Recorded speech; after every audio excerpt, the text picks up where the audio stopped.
और जो मैं कहानी सुनाने जा रहा हूं लगभग इसके इर्द गिर्द ही घूमोगे आप, इससे बाहर नहीं जा सकते।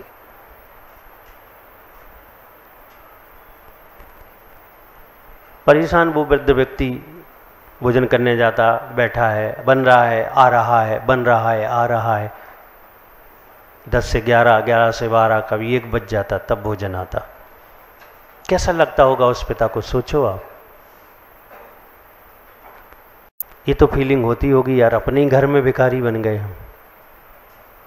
एक रोटी आ रही है, 10 मिनट में 1 रोटी, 20 मिनट बाद, तो 1 रोटी किसे देते हैं? भिखारी कोई तो देते हैं, क्यों प्रत्यक्ष सागर जी? किसको देते हैं 1-1 रोटी? भिखारी कोई दे। हाँ, उस पिता को फीलिंग होती है, सबने खा लिया है, बच गया है, तो किसको दे दो? पिता को दे दो। एक बार एक बच्चे ने पूछ लिया कि मम्मी जब दादाजी मर जाएंगे तो किसको दोगे? बोले कुत्ते को दे देंगे। सोच देखो आप, दायित्व की धज्जियां उड़ रही हैं। लोग ऐसे बोल रहे हैं, ऐसे बोल रहे हैं जैसे वो आसमान से टपके थे, इन माता पिता ने उन्हें पैदा नहीं किया, ऐसे हो रहे हैं। एक दिन वो बैठा था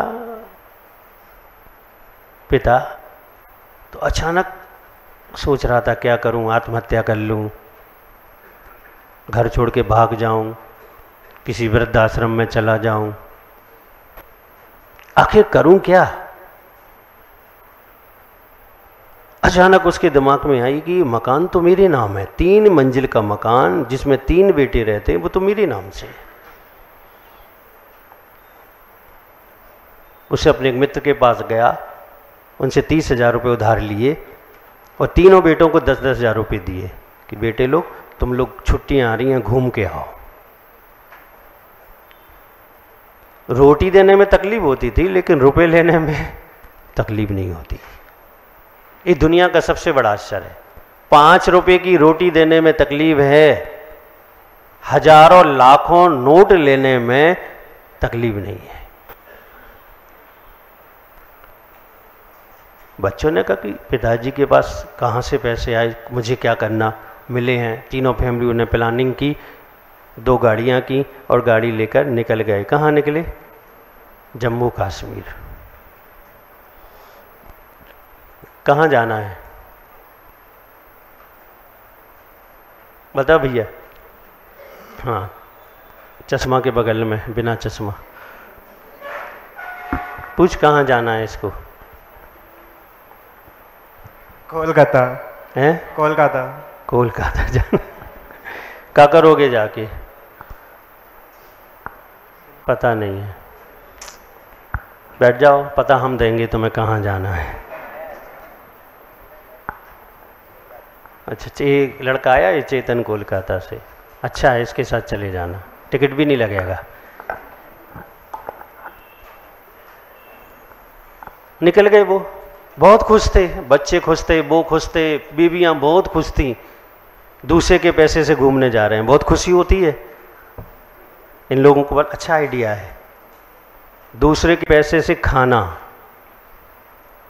ज़्यादा स्वाद देता है और खुद के पैसे का खाना कम स्वाद देता है। ये सबको अनुभव है, अच्छे से अनुभव है। और जब वो लौट के आए तो उन्हें बहुत बड़ा आश्चर्य हुआ। वो पहुंचे मकान में तो वहां दूसरे मालिक बैठे थे मकान में। उतरे, सामान उतारा, बैल बजाई, दूसरे लोग आए। बोले पिताजी कहाँ गए? बोले तुम्हारे पिताजी तो मकान बेच के चले गए। नहीं आया समझ में? ठोकरों ने अकल दे दी। बेच दिया मकान, बैंक में पैसे जमा किए, बढ़िया, कहीं किराए से फ्लैट लिया और रहने लग गए। अब बेटों ने ठोकर खाई तो बेटों को याद आई पिताजी की अकल, इनको भी आ गई। अब दुनिया का सबसे अच्छा पिता था ये, कि जिसने अपने पुत्रों को अपने जीते जी समझा दिया, वरना बेचारे लाखों पिता तो मरने के बाद समझा पाते हैं। ये सबसे बढ़िया दुनिया का पिता था। अगर ये मुझे मिल जाता तो मैं अवार्ड देता इससे अच्छे पिता का, कि जीते जी अपने बच्चों को ये बता दिया कि पिता के साथ ऐसा व्यवहार होगा। अगर माता पिता के दायित्व का निर्वाह नहीं करोगे तो माता पिता भी अपने दायित्व को भूल जाएंगे। समझदार युवा हो, नहीं रामगंज मंडी के समझदार प्रतिभागी हो। अभी तो यहां बैठे हो ना, तो प्रतिभागी हो तुम। दायित्व। अच्छा, ये नियम ले लो आज, बीवी को छोड़ देंगे, माता पिता को नहीं छोड़ेंगे। ले सकते हो? मुझे तो नहीं लगता। सिर हिलाने में थोड़ी कुछ लगता है। क्यों रितेश भाई? हमें रितेश की मम्मी का अच्छा काम लगा। उन्होंने रितेश को अवसर ही नहीं दिया हमें छोड़ देंगे। उन्होंने ही छोड़ दिया रितेश को। इनकी माँ आरिका है, उन्होंने ही छोड़ दिया कि बेटा तेरा सो तेरा, मेरा भी तेरा, और मेरा कुछ नहीं। अब ये माता पिता समझते नहीं है ना आगम में तो इनको बहुत अच्छा रास्ता दिया गया है, लेकिन ये गोंद की तरह बच्चों से राख से चिपक जाते हैं और ठोकरें खाते हैं, परेशान होते हैं, सुनते हैं, जवाब सुनते हैं, काम करते हैं, बहू की सुनते हैं, बेटे की सुनते हैं, फिर भी घर में रहते हैं। दायित्व। पिता भी बहुत होशियार होते हैं। छोटा सा बच्चा था, पिता ने कहा बेटा स्कूल जा, पढ़ाई कर ले। बोले पापा मन नहीं लगता। क्या नहीं लगता? बच्चा बोला कि मन नहीं लगता। रितेश भैया ध्यान से सुनना। बोले मन नहीं लगता।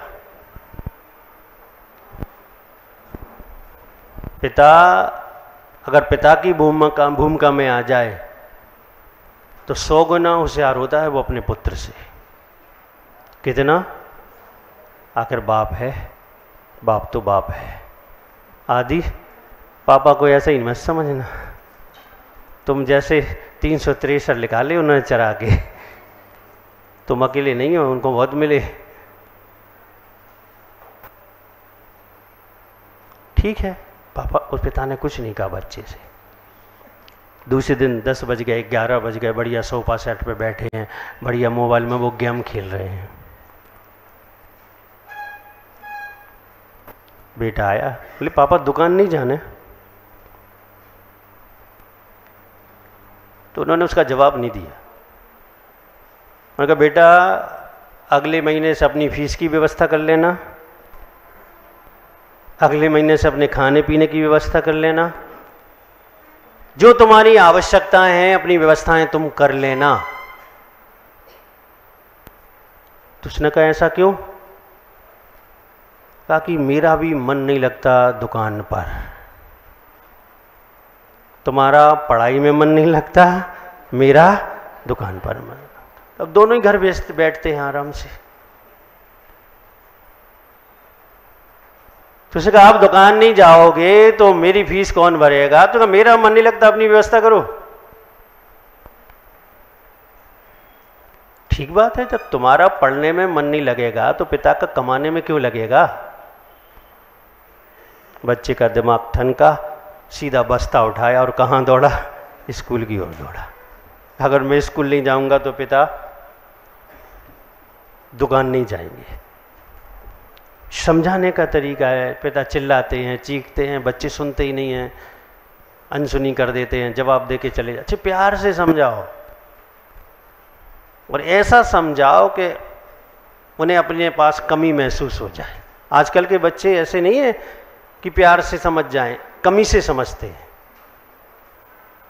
अगर उन्हें ऐसा लगने लग जाए कि मुझे जेब खर्च नहीं मिलेगा तो जल्दी समझ जाते हैं।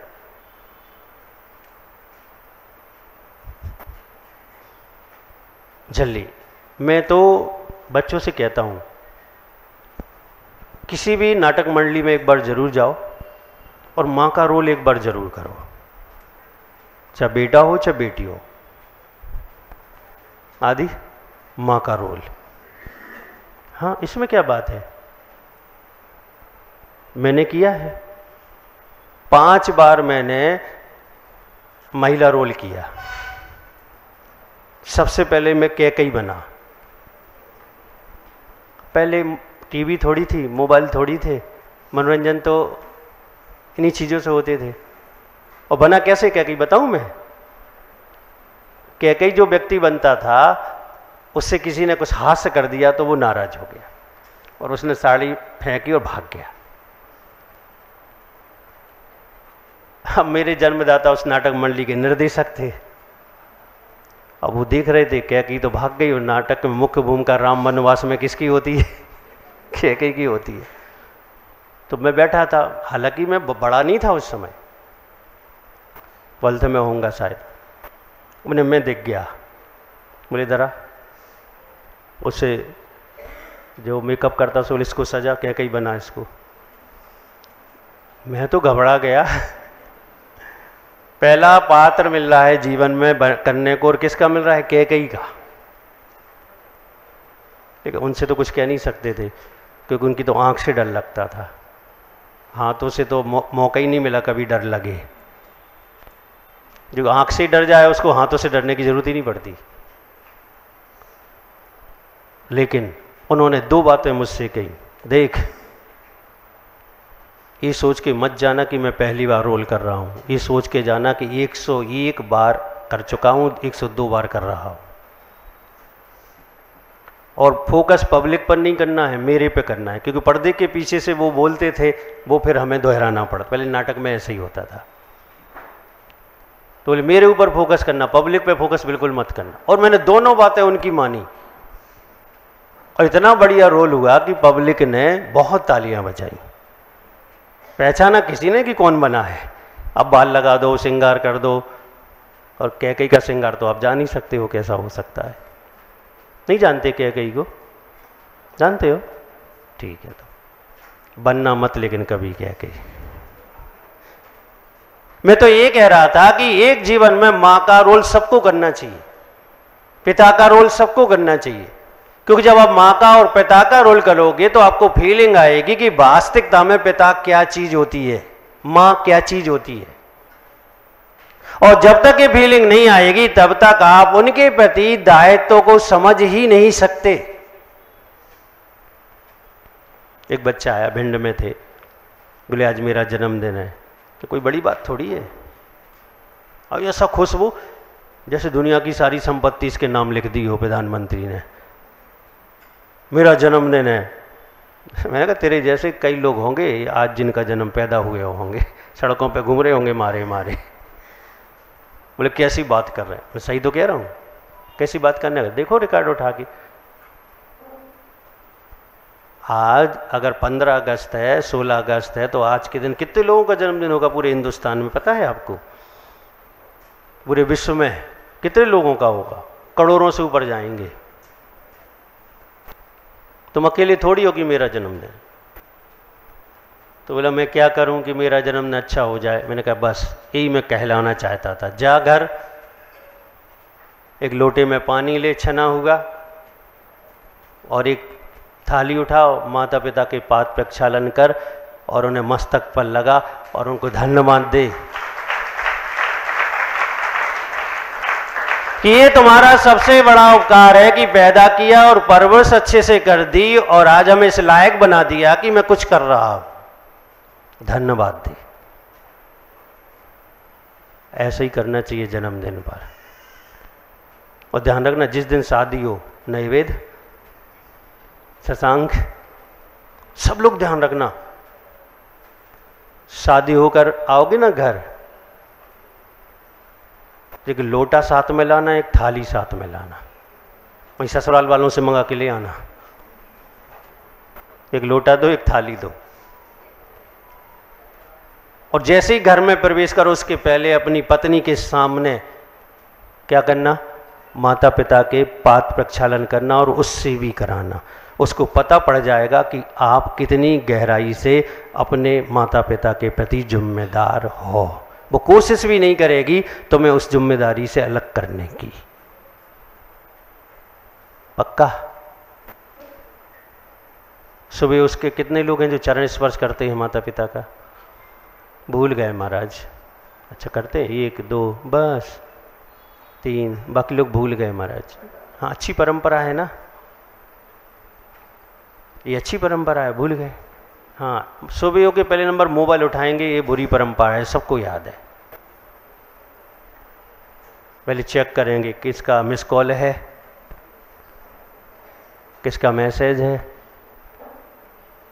किसने क्या लगाया स्टेटस पर। जबकि करना क्या चाहिए, उठो, कहाँ पहुंचना चाहिए, माता पिता के पास।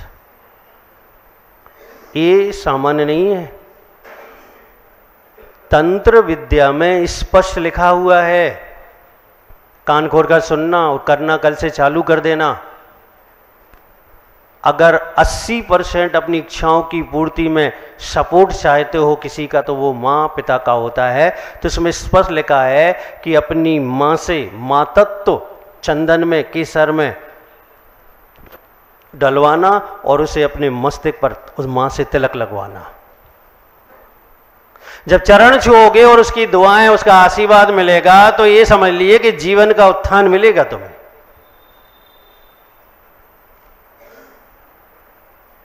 तो मंदिर आते हो ना, थोड़ा सा चंदन ले जाओ हाथ में, अध्यक्ष जी से कह देना चोरी का दोष नहीं लगेगा। ये अपना केसर की शीशी, आजकल तो शीशी आने लगी, ले आओ उसी से और माँ को दो कि मेरे मस्तक पर तिलक करो। आपको याद होगा जब बड़े बड़े युद्ध होते थे, तो अगर पुत्र युद्ध को जा रहा तो तिलक कौन करता था और क्या कहती थी, विजयी भव।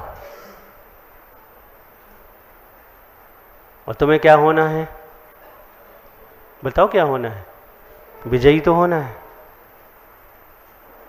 ये कुछ चीजें ऐसी होती हैं जो दायित्व को स्मरण कराती हैं, दायित्व को मजबूत करती हैं और दायित्व निभाने पर यह आपके लिए तैयार और मजबूर कर देती हैं। तो समझदार प्रतिभागियों, एक काम करना, मैं प्रतिज्ञा करता हूं माता पिता के पाद प्रक्षालन करूंगा। ये तुम्हारा नियम हो गया। तोड़ोगे तो हम नहीं जानते तुम्हारे बेटा तुम्हारा क्या हाल करेगा।